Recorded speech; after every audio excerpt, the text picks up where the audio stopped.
Eu cheguei aqui, eu passei de carro para uma casa, todo mundo deve conhecer, que é a Casa da Pedra, que é uma pedra gigante dentro de uma casa. E assim, eu quase fiz o Genival, que estava comigo, quase fiz ele parar o carro e descer, e fiz, gente, isso é uma pedra, uma casa. Eu estava assim, eu fiquei apaixonada pela pedra gigante que estava numa casa. Não sei se vocês viram, é uma pedra, a Casa da Pedra tem uma pedra. Gente, é incrível. Vocês acham que eu estou brincando, que eu estou fazendo por comédia? Não é, eu fiquei apaixonada. Que tem uma pedra gigante, que é a parede da casa. Então, assim, quando eu vejo esse tipo de coisa, tem gente que passa por isso e faz, veja uma pedra numa casa. Eu passo por isso e faço, gente, uma pedra numa casa. E é esse tipo de coisa que eu levo para as coisas que eu escrevo, para a literatura, é esse absurdo, essa coisa que eu fico, gente, como é que vocês não veem que isso é incrível? É sério, eu quero passar lá de novo, Genival Minerva, que é de avó. E todas as outras coisas, como eu falei, eu gosto de falar sobre coisas muito humanas através de coisas muito inesperadas. Eu gosto de falar, de ser meio contraditória, como eu falei, acho que eu falei para vocês antes, de um conto, que foi o conto que recebeu o prêmio, em que uma mãe, que eu vou falar de maternidade nesse conto, e a mãe deu à luz a uma besta fera. E aí eu quis falar sobre o amor materno, mas eu quis falar sobre o amor materno com essa criatura grotesca que saiu dela, que ela vai falar sobre os dentinhos de leite gigantes que caíram da boca dele, sobre a troca de pele que ela ajudava dele a tirar, sobre como ele deu uma dentada, arrancou um pedaço do braço dela e ela tá nem aí porque achou fofo, porque adolescente é assim mesmo, às vezes ele dá uma dentada no seu braço e arranca um pedaço, né? Então, escrever literatura, e principalmente escrever literatura fantástica, para mim, quanto mais absurdo, melhor. Quanto mais absurdo, mais eu entendo o mundo ao meu redor. E quanto mais absurdo, mais eu encontro o ser humano dentro dessa absurdeza toda. E é isso que me faz seguir escrevendo, amar escrever, amar falar sobre literatura, todos os tipos de literatura. Quem quiser pode me abordar aí e falar, ei, me diz um livro, eu vou parar. Ok, eu lhe digo um livro agora. É assim. Então, para mim é um prazer enorme estar aqui. Um prazer enorme estar aqui falando de literatura o dia inteiro. Acho que quando eu chegar em casa eu vou estar falando de literatura ainda. Meu marido que me aguente. Mas ele gosta também de literatura, então... Enfim, é isso, gente. É um prazer enorme estar aqui vendo vocês de novo. Obrigada, professora.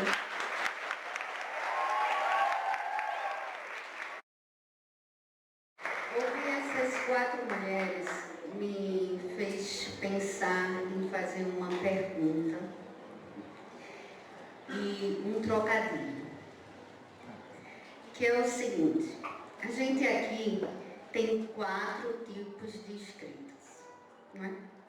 A gente tem a narrativa biográfica, que não é biográfica, é o que, Bernardina? Trajetória. Nós temos a crônica, crônicas de dor, de amor, de história. Nós temos Débora com um romance, com seus primos e outras coisas mais. E a gente tem Isabeau, que é da literatura fantástica. Então eu queria fazer assim uma inversão. Qual seria um personagem fantástico de você, Bernardina? Um personagem que você imagina na sua mente agora, que você trabalharia ele, não precisa falar muito, mas algo fantástico, que tenha ligação com a sua afetividade, provavelmente da sua geração, quem sabe, ou de hoje. Qual é? Meu personagem fantástico, ele é tão fantástico, mas ele é tão fantástico, que mesmo já desencarnado, eu já me encontrei com ele na cozinha. É José Simeão Leal. Alguém está aí na capinha de um livro, cadê ele? Mostra ele aí. Rapaz, essa figura, ele me acompanha o tempo todo. Eu sou uma mulher, né? Comparada a Dona Flor e seus 2 maridos. Eu tenho meu marido mesmo, mas eu tenho Simeão. Simeão é a grande paixão. né? Porque ele é um cara fantástico, ele abandona a carreira de médico e vai ser editor público, descobrindo os talentos literários do mundo, sobretudo no Brasil. Aí ele traz Câmara Cascudo, Carlos Drummond, Tiago de Mello, né? Afonso Romano de Santana. Então esse é o meu personagem fantástico. Eu chego na Cidade de Areia e já vejo ele descendo a ladeira. Eu chego em frente ao Liceu Paraibano e já vejo ele assistindo aula, né? As pessoas dizem, mas ele é muito feio. Eu acho ele lindo em todos os sentidos, né? Aí alguém disse assim para mim, mas qual era o defeito dele? Eu disse, quem ama o feio, bonito lhe parece. Ele para mim é perfeito, não tem defeito nenhum. Então ele é meu personagem fantástico. Que maravilha. Agora vai de novo. Qual é o seu personagem fantástico? Alô, eu sou tão... eu sou aquariana, sou do signo do ar, então, assim, sou uma pessoa distraída, assim, muita... Fiquei aqui pensando, sei lá, se eu ia ser o Lobo Mau, o Chapeuzinho, quem era esse fantástico, mas me lembrei de uma história de um livro que eu li há muitos anos atrás, e que foi um livro que me aquietou um pouco o meu instinto selvagem, vamos dizer assim, que é um clássico da literatura feminista que chama Mulheres que Correm com os Lobos.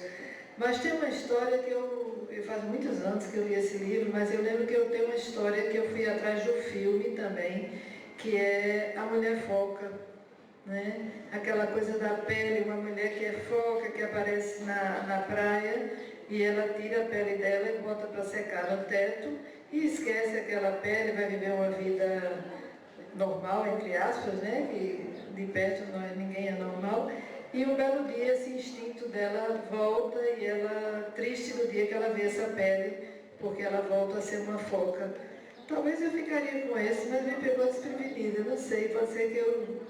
Mas no momento foi a Mulher Foca que me visitou aqui por enquanto. Débora. Eu vou trapacear no jogo porque eu tenho também um conto que ele vai um pouco para a coisa da literatura fantástica, né? Que é O Filhote de Terremoto, o conto. E eu acho que eu seria muito essa personagem, que é a personagem que é uma senhora, ela é uma senhora já seus 80 anos, que ela engole por acidente. Eu gosto de deixar isso bem claro, por acidente ela engole um filhote de terremoto, né? E é uma coisa seríssima, e é uma coisa gravíssima, e as pessoas não entendem, né? Então ela já sabe que ela não vai ser entendida, porque, poxa, ela vai chegar e vai dizer, eu engoli um terremoto. Foi mal, engoli um terremoto, pronto, falei, né? Como é? Sim, dos coelhinhos. Mas, assim, o negócio é que ela fica meio, né? E aí ela começa a achar a explicação e ela começa a sentir um dedinho, assim, tremendo. Esse é o filhote de terremoto. Está começando a me tomar, né? Já é um filhote de terremoto. Aí ela começa a pensar, não, eu vou no médico. Mas aí eu vou chegar no médico, aí eu vou dizer... doutor, eu engoli um terremoto. Mas era só um filhotinho, assim, um bichinho, bem pequenininho. Mas eu preciso dar cabo dele agora. Porque se não pegar ele agora, não der cabo dele agora, depois que cresce, não tem mais quem pega. Eu vi na televisão, eu vi o que acontece quando esses bichos crescem. Né? Ela via lá a matéria, e na matéria tinha tido uma destruição terrível em algum lugar. Mas, dona Nevinha, não tem condições da senhora ter engolido um terremoto. Nem grande, nem pequeno, e ele fica pensando, como é que eu vou convencer essa mulher, pelo amor de Deus, que ela não engoliu um terremoto, que ela está com outra coisa, deve ser coisa da idade, tudo. Como é que eu vou convencer? Aí ele diz, no Brasil não tem terremoto. Pronto, é isso. A senhora não saiu do Brasil, a senhora saiu do Brasil? Não vai sair nem daqui. Então, como é que a senhora foi engolir um filhote de terremoto, se aqui não tem terremoto no Brasil? Ela diz, aí eu não sei. Aí não me pergunta, o doutor é o senhor, né? Então não venha me perguntar como foi que eu engoli, mas o fato é isso. Então ela começa a, ver, né, algumas coisas acontecerem diferente com ela, e ela começa, é um terremoto. Mas, tipo, não adianta ela falar para as pessoas que engoliu um terremoto. Tipo, isso não existe, isso que você está dizendo não existe, não tem como. E ela começa a ir viver uma vida dela e acaba que ela se apega, né, ao filhote de terremoto. Ela pensa, quer saber, eu não vou mais querer tirar esse filhote de terremoto. Porque acontece, né? Todo filhote, a gente acaba se apegando, né? Vira um monstro, às vezes é um monstro, né? E você imagina se estivesse vivendo dentro de você um negócio, um bicho, é um terremoto, tudo bem, mas é o meu terremoto, né? Então eu acho que seria esse personagem aí. Isabeau não vale, né?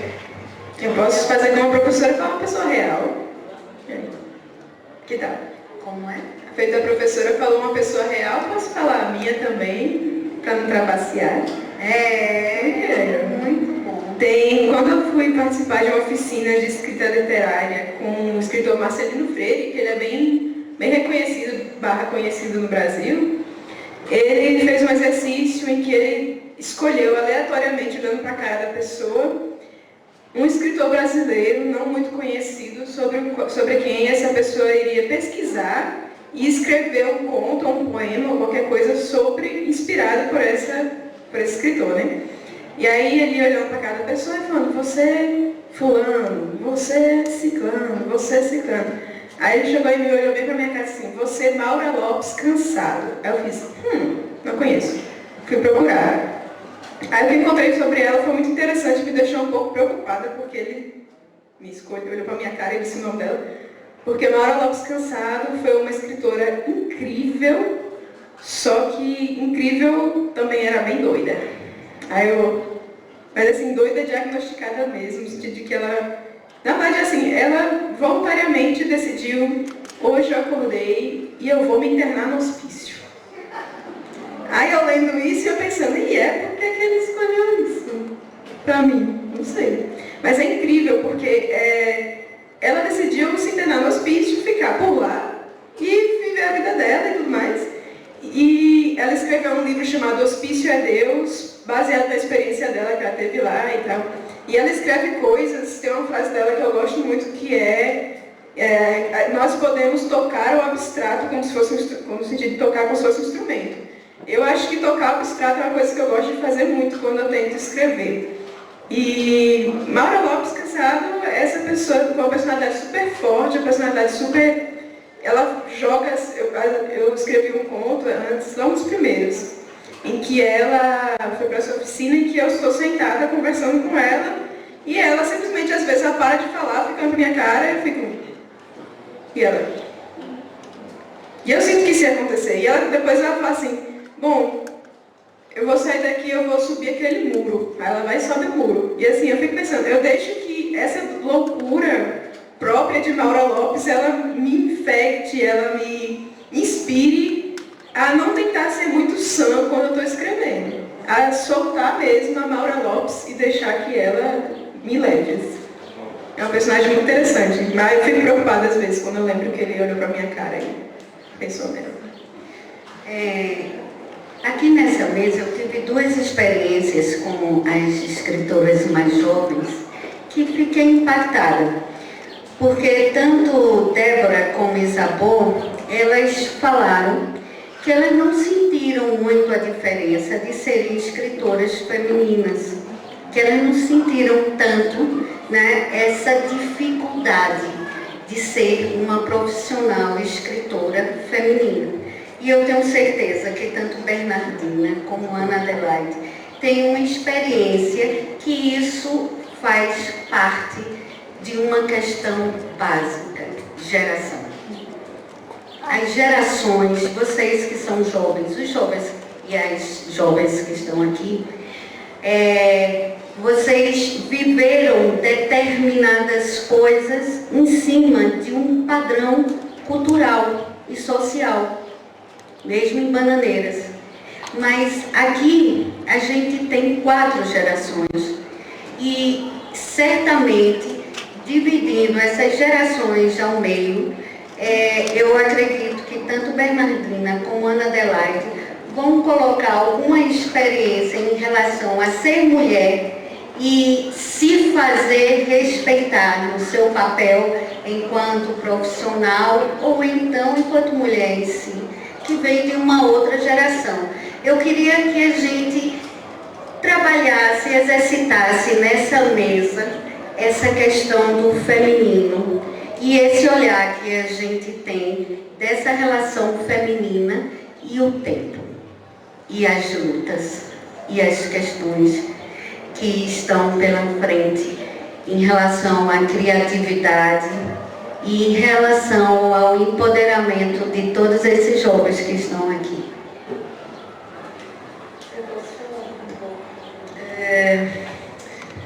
Com certeza existe uma diferença. Eu vou falar assim, eu sou uma pessoa que quando li O Segundo Sexo, da escritora francesa Simone de Beauvoir, eu nunca mais fui a mesma. Porque aquilo dizia respeito a muitas inquietações que eu tinha, né? Vindo de uma família de mulheres, vivendo numa cidade que ainda tinha... eu, enquanto jovem, adolescente, não podia isso, não podia aquilo, embora a gente estava trocando figurinhas na hora do almoço, na minha casa eu hoje vejo que a gente tinha bastante liberdade, comparando com as minhas colegas de colégio de freiras, nas Lourdinas. Então, eu senti muito essa questão, principalmente, eu estava prestando atenção essa semana. Na minha geração, era difícil uma pessoa dizer assim, pelo menos nas amizades que eu tinha, assim, eu vou ser escritora, como você teve essa... Eu acho que a área de literatura foi muito propagada nos últimos anos, então eu fui professora e vi as alunas querendo ser escritora, querendo escrever poesia, e a literatura caiu do seu pedestal, porque quando eu tinha 15, 16 anos, como vocês contam, literatura era uma coisa dos grandes, ela tinha um pedestal, ela tinha uma aura, e a gente não podia chegar ali, era uma coisa mais ou menos inatingível para as grandes escritoras. Então, eu olhava para aquilo muito longe de mim, ao contrário de vocês. E quando eu comecei a escrever, eu não comecei a escrever com esse desejo, quero ser escritora. Eu comecei a escrever, e acho que faço isso até hoje, como uma forma de me colocar no mundo, como uma forma de me expressar diante das questões de felicidade, de sofrimento, seja lá do que seja. Né? Mas eu vejo hoje essa questão geracional, não que seja feminista, feminino. Eu me considero uma feminista desde pequenininha, porque eu sempre me incomodei com as questões que eu não podia. Né?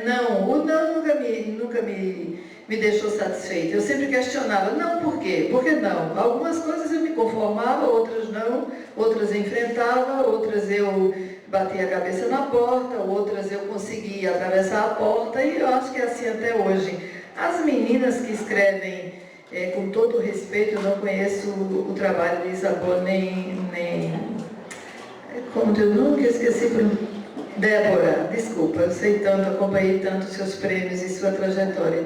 Mas, enfim, eu acho que essa questão de atravessar os nichos e trazer a literatura para próximo de vocês e de nós todos, né? Todo mundo pode escrever. E aqui a gente está experienciando isso, quer dizer, a literatura está acessível e a gente tem que perder o medo, é a folha em branco, a gente vai lá, a gente escreve, a gente vai ler Proust, ou não ler Proust, e ver o que é que está batendo na sua vontade de se expressar e se aquilo faz sentido. E aí, claro, você vai aprender a formular a sua escrita.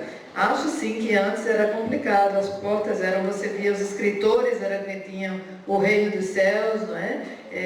Outro livro que me marcou a vida é Um Teto Todo Seu, também de Virginia Woolf, onde ela faz um ensaio sobre mulher e literatura, e ela é chamada para dar uma palestra, e ela começa a palestra dela falando dos cascalhos nos jardins de Cambridge, porque ela diz, os homens têm direito a vinho e as mulheres têm direito à água. E aí é quando ela começa a falar dos ensaios sobre a pobreza feminina. A mulher era destinada a ser pobre, porque ela não tinha acesso, e ela cria um personagem fictício, como se fosse a irmã de Shakespeare. E ela diz, se Shakespeare tivesse tido uma irmã, jamais ela teria tido o sucesso, a escrita, e o pedestal e a sabedoria universal que teve Shakespeare. Né? eu acho que foi Julieta, não, como era o nome dela, também já estou perdendo as memórias das coisas que eu li há tantos anos.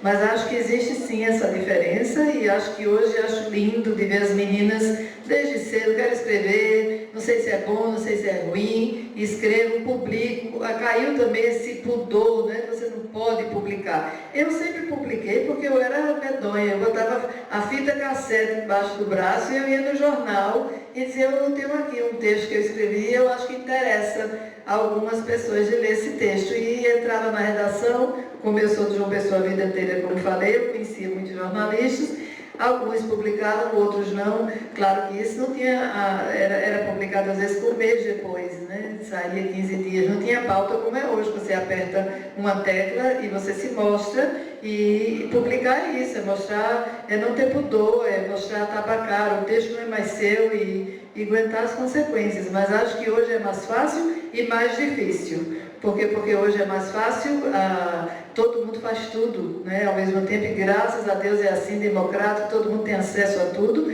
mas aí o filtro também é mais exigente, né? Muita gente escrevendo, muita gente boa escrevendo, e essas feiras literárias que acontecem são os espaços importantes para que a gente conheça vocês aí no ano que vem, ou alguém que já tem, a estar falando dos seus trabalhos.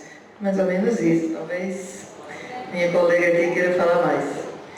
Bom, na verdade, ler para nós já era um tanto quanto, né, vigiado. Então, na minha casa tinha as enciclopédias, ou seja, eu teria que aprender, eu teria que ler apenas o conteúdo de história, de geografia, para responder o que a escola me pedia. E minha mãe era muito severa, até porque meu pai faleceu muito cedo e ela ficou, né, com aquela missão de ter que deixar a gente não podia. Inclusive ela tinha uma frase terrível, que isso me persegue até hoje. Cuidado para não desonrar o nome do seu pai. Então a gente não podia nem olhar de lá. E aí eu consegui o livro de Olga Benário Prestes, de Fernando Moraes. Então esse livro ele vivia debaixo do colchão, porque quando a mamãe dormia, eu ia lá ler no escuro, né, e pegava uma frecha da telha que tivesse mais clara para poder ler Olga Benário Prestes. E minha mãe assim, tem alguém fazendo barulho aqui, o livro, vum, debaixo do colchão de novo, né. Então Olga foi um personagem, né, uma mulher que ela me foi muito inspiradora, não é? Porque apesar de todos, alguém aqui conhece essa obra, Olga Benário Prestes? Minha gente, se não conhece, pois vão buscar para saber. E só a gente, viu, Laura? Porque é fantástica, né? É fantástica. E Olga é presa, né? Tem várias acusações. Olga vai sofrer misérias absolutas, mas ela não perde algo que é importante. Ela não desanima.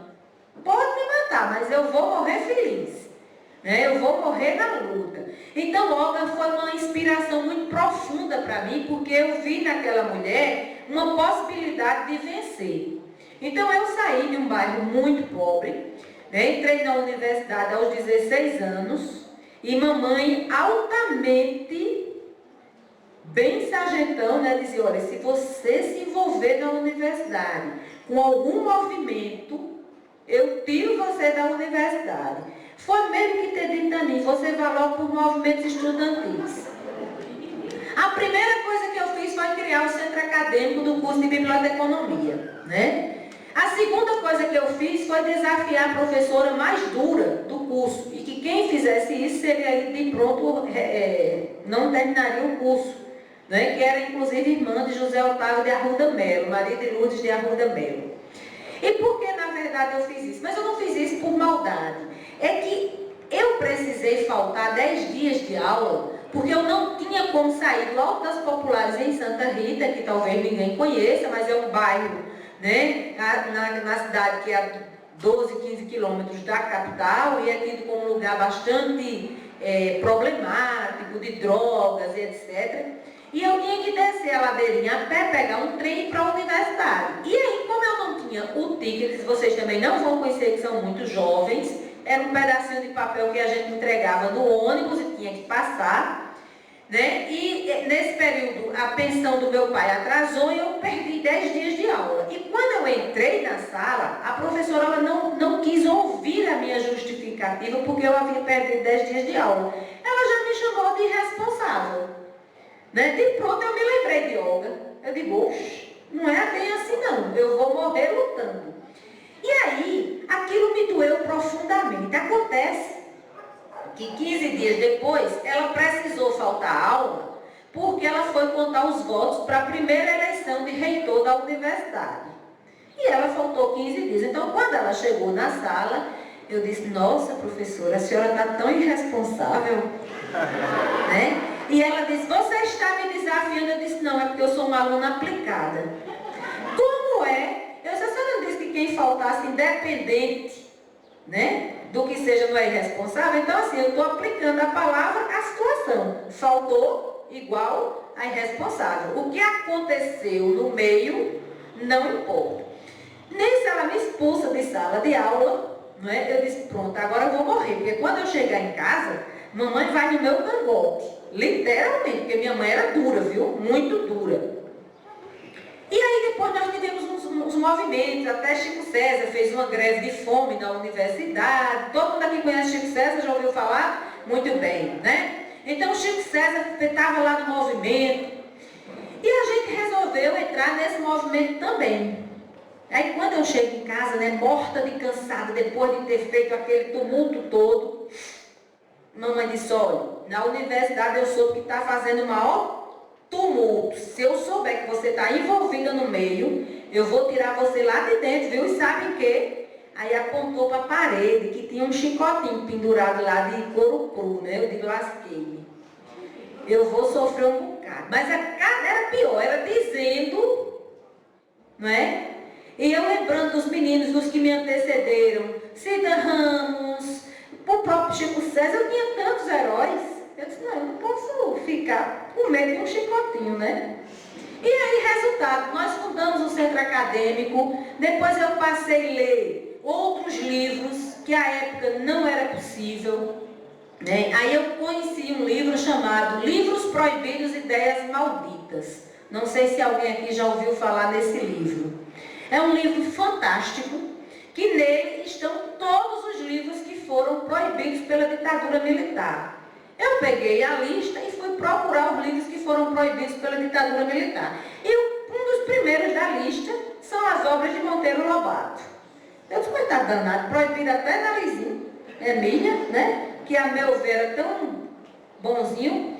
E lá nesse livro, Livros Proibidos, Ideias Malditas, tem os processos e que diz quais são, por que as obras foram, né, proibidas.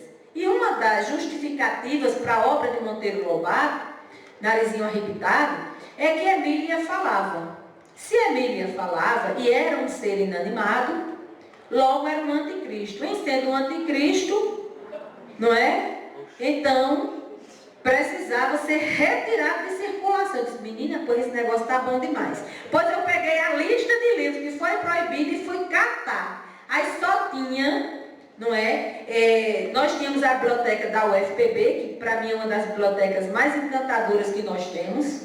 E à medida que eu ia buscar um livro para estudar as coisas da universidade, eu pegava um livro proibido, Ideia Maldita. E aí eu fui moldando a minha forma de pensar e ver o mundo. Mas isso tudo era escondido, viu? Porque eu só mostrava à mamãe os livros da universidade que eu tinha que pagar as cadeiras. Porque se ela visse determinados livros, não é? Eu estaria mortinha. Mas quando mamãe se deu conta, né, daquela menina tão disciplinada, eu já estava entrando no movimento estudantil, já era parceira do DCE, já estava fazendo discurso, já estava entrando no movimento, aí já foi tarde, Inês já era morta e eu tive que fazer um contraponto, inclusive familiar. Então, assim, é muito difícil para a minha geração. Né? No caso de Ana já foi mais fácil, porque ela já tinha um conhecimento social. No meu caso, eu não conhecia ninguém.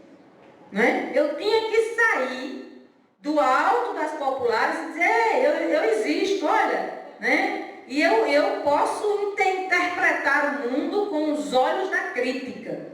E daí para frente eu comecei a ler todos os livros que diziam que era proibido. né? Drogada, prostituída, aí passei a ler os filósofos, comecei a indagar todo mundo, né? Mas não é fácil. É sair do lugar da zona de conforto, que era porque a minha zona de conforto era apenas trazer os exercícios da universidade, mostrar, e mamãe ainda queria ver as notas, olha só se isso existe, né?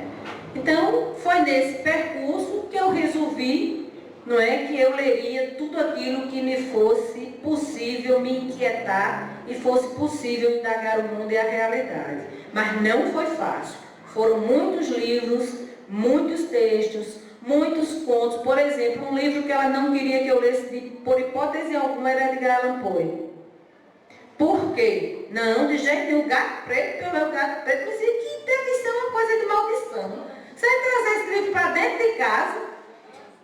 Pois é, eu vivia com ele embaixo do colchão, mas eu li todinho, né? E eu achava o máximo com Sérgio de Castro Pinto declamando, né, aquele conto dentro da sala de aula. Então não foi fácil, né? Foi preciso dizer ao mundo que mesmo lendo o que eu desejava ler, eu estava me tornando uma pessoa melhor, porque eu era capaz de ler e interpretar as artimanhas do que não me estava sendo dito. Então eu acho que eu me aperfeiçoei na leitura nesse aspecto, mas foi contrabandeando livros, foi escondendo embaixo do colchão, foi tomando por empréstimo ou fazendo alguma atividade para que alguém me comprasse o livro e mamãe não descobrisse, né? Então foi assim que eu constituí meu viés de leitura, né? Débora e Isabu, vocês, com essa experiência de Bernardina e de Ana Adelaide, o que é que vocês se veem nesse processo de criatividade? Vocês conseguem identificar nesse processo criativo da escrita de uma mulher que escreve, que já tem livro, as duas são premiadas, vocês veem um futuro para que os jovens e as mulheres jovens na escrita, no momento que a gente está passando, qual é o conselho que vocês dão para eles? É engraçado que a gente falou, né, sobre isso mais cedo, e para mim a minha experiência como escritora mulher, ela se divide em muitas fases, né? Teve a primeira fase que foi, eu encontrei a literatura, eu resolvi que era isso que eu queria, o que eu quero do mundo inteiro é isso, isso é a coisa mais importante do mundo para mim. Quero ser escritora, leio tudo que me cai na mão e para mim não existia, claro, eu também não tinha muita vigilância assim, de tipo, o que é que ela tá fazendo. Tinha, por exemplo, meu pai achava que essa coisa de eu ficar lendo livros, e o que é que tem nos livros? Tem história, essa menina tá perdendo tempo. Ela tá com as notas baixas em matemática, que eu sei. Então por que ela não está estudando matemática e está lendo essas histórias? Né? Tá errado. Essa menina só quer saber de ler. Isso não vai dar certo na vida. Né? Minha filha, vai estudar, pare de ler. Pronto, na minha casa era mais ou menos assim. Não tanto por eu ser mulher, mas pelo fato de que não era uma família assim que via, né, muito futuro nesse negócio. Então, para mim, eu nunca cheguei... Quando eu cheguei no apaixonamento pela literatura, eu não cheguei me vendo como mulher. Ou que isso como uma coisa subversiva para uma mulher. Talvez eu visse como uma coisa subversiva para a minha família, porque ninguém mesmo da minha casa lia livros, ninguém me mandava ler, eu só tinha uma leve impressão de que existia alguma coisa no mundo, alguma verdade que estavam me escondendo. Achavam que eu era nova demais para saber. Ninguém ia me contar. E se eu quisesse descobrir, eu ia ter que ler. Para mim, eu olhava assim, bibliotecas e tudo mais. Tem muita coisa aí, tem muita coisa contada. Então, no meio disso tudo, deve ter uma coisa que me sirva. Então, a minha primeira atitude com a literatura foi uma coisa rebelde, mas não como mulher. E eu comecei a escrever e tudo mais, e fui escrevendo e fui indo. E eu era, na verdade, no começo, a escritora jovem, né? Porque você com 16 anos, não importa se você é mulher ou se você é homem, você é nova demais para estar fazendo isso, pelo amor de Deus. Né? Então, foi isso. Eu era a escritora jovem. E aí eu pensei, bom, isso passa, porque eu vou envelhecer, né? Uma hora eu vou parar de ser escritora jovem, vai ter que acontecer. Então, quando eu ganhei o prêmio, que publiquei o primeiro romance, e a história era sobre uma moça de 21 anos, que ela é artista plástica, ela é nascida e criada na capital, no Nordeste, mas na capital, que, como vocês bem sabem aqui, o Nordeste, que a gente vê e que a gente sabe que a gente convive todos os dias, não é exatamente o Nordeste que eles mostram na novela da Globo, né? Então, eu tive vários pequenos patamares disso, e eu quis escrever sobre o que era o Nordeste como eu via que era o Nordeste.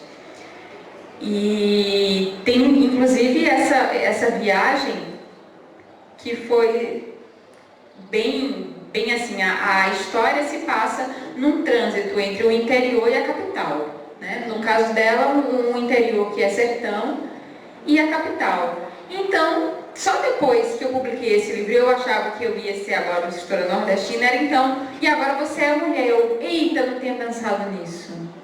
Até então eu não tinha percebido. E só aí, quando veio a repercussão do livro, e nada do que eu pensei como sendo mulher, eu pensei mulher, porque, ok, eu sou, mas a condição humana, que é o grande barato da literatura e de qualquer arte, é que a gente não pede para nascer, a gente pode fazer mais do que os animais, e a gente vai morrer. Todos. Então, nisso, eu nunca consegui ver grandes diferenças entre mim e o mundo. Ah, sim, mas você enxerga o mundo de um outro patamar, de um outro universo. Certo, mas eu enxergo de um outro universo que a Bernardina, por exemplo, que é mulher também. Então, assim, tem muitas arestas, muitos clubes e muitos círculos separados. Então, só quando eu publiquei, aí começou esse negócio, né? Ah, não, é um livro de uma menina jovem, né? Um livro mais jovem adulto. E eu ficava pensando, quando você escreve uma história com meninos ali numa idade de formação, é um romance de formação. Olha, não tem coisa mais séria na literatura do que um romance de formação, né? Masculino. Agora, se for um grupo de meninas, vocês já viram um filme que é 4 amigas em um jeans viajando? Aí tem que ser uma bobagem, né? Tem que ser uma bobagem, porque menina junto só vai fazer bobagem, sei lá, pensar em uma calça jeans. E daí, por diante, foi que eu comecei a ver, ei, gente, não, pera, vamos mais para trás, eu estou enfrentando preconceitos maiores. Quanto mais eu evoluo, né? Então, é essa a questão. Então, eu acho que é mais ou menos por aí que eu vejo. A gente está com um tempo, até porque os ônibus já têm um horário para sair. E depois da sua fala, eu quero convidar uma pessoa importante. Vai ser breve, no caso. Eu tive uma experiência também, acho que por causa da idade próxima, minha experiência foi bem parecida com a de Débora. No caso, minha família, de fato, me incentivava a ler, me dava livros, porque era bom que você não tinha nem que escolher. Não vou dar brinquedo, vou dar um livro, que é mais barato. A pessoa ficava, ai, que massa, ótimo. Também ganhei um livro, eu já ganhei a meia, só que era mais legal. E eu só me percebi também como escritora mulher por causa do que eu escrevo, do gênero que eu escrevo, que é literatura fantástica e ficção científica também, que é um gênero literário muito povoado por escritores homens. Então, assim, é muito difícil. A pessoa ficava, nossa, uma escritora que escreve literatura fantástica, mas é mulher. Porque, assim, existem existem escritores de literatura fantástica que são mulheres. A gente tem um exemplo de uma escritora que foi muito amiga de dois escritores muito famosos de literatura fantástica na Argentina e que ela só foi ser traduzida esse ano para o português. Então, assim, elas existem, mas onde estão? E porque não as vemos, né? E até mesmo a minha própria bagagem de leitura foi quase inteiramente de literatura fantástica masculina também. E aí eu comecei a perceber, eu comecei a procurar as outras mulheres que escrevem literatura fantástica. Cadê? E foi quando eu comecei a descobrir que elas existem muito, foram muito importantes na história da literatura fantástica, mas a gente mal fala sobre elas, no caso. Mas para curtar, foi ter essa percepção de que ainda é algo muito novo para as pessoas que uma mulher escreve esse tipo de coisa, que me fez parar e procurar as outras mulheres e descobrir referências mulheres para mim, que eu não tinha ainda. E aí a professora, para encerrar... Eu quero agradecer a todas vocês por esse momento tão especial. Realmente, Gerações Afetivas na Escrita arrasou. Muito bom. E quero chamar uma pessoa importantíssima nesse festival literário de Bananeiras, que é o prefeito Douglas Lucena.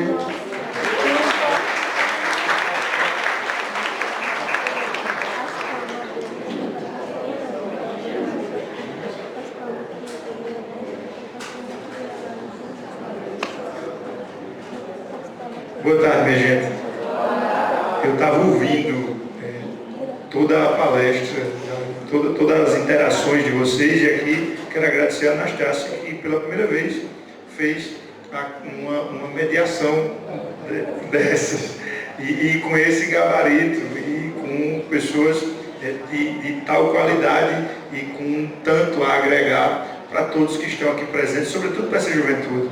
E desde o início eu estava acompanhando para poder fazer esse registro de nossa amiga Isabô, que esteve aqui na semana anterior, foi celebrada pelos alunos quando iniciou, e eu tenho certeza que essa celebração há de ser estendida para as demais participantes que trouxeram não apenas as suas impressões sobre a escrita, mas também o alento para todos nós de que podemos sim acreditar no nosso potencial e quem sabe escrever também. Daqui eu tenho certeza que muitos sairão entusiasmados com a fala de vocês e estarão nos futuros palcos dos futuros festivais bananeirenses. Eu quero aqui fazer o convite para que todos acompanhem o restante da programação. Vamos sair daqui para o Cruzeiro de Roma, tem o Pôr do Sol Literário, mas também está acontecendo, finalizando já aqui uma exposição com os alunos de educação infantil, aqui no ginásio vizinho Ramalhão, e temos aqui um mimo para vocês que estão participando, né, feito aqui com fibra da banana para artesãos locais. É um mimo que registra a presença de vocês no nosso festival, que recebam com a nossa simplicidade, mas também com o nosso carinho e afeto, viu? Entregando aqui a Débora também, e bom e o melhor, eu acho que é o que está dentro, que vocês gostam mais de doce do que eu, tenho certeza, e vão poder atestar a minha fala, e para você também, Anastácia, que eu sei que desde manhã estava com vontade de saber o que tinha dentro das caixinhas. Pois bem, minha gente, estejam convidados para que continuemos celebrando o Festival Literário de Bananeiras. Muito obrigado.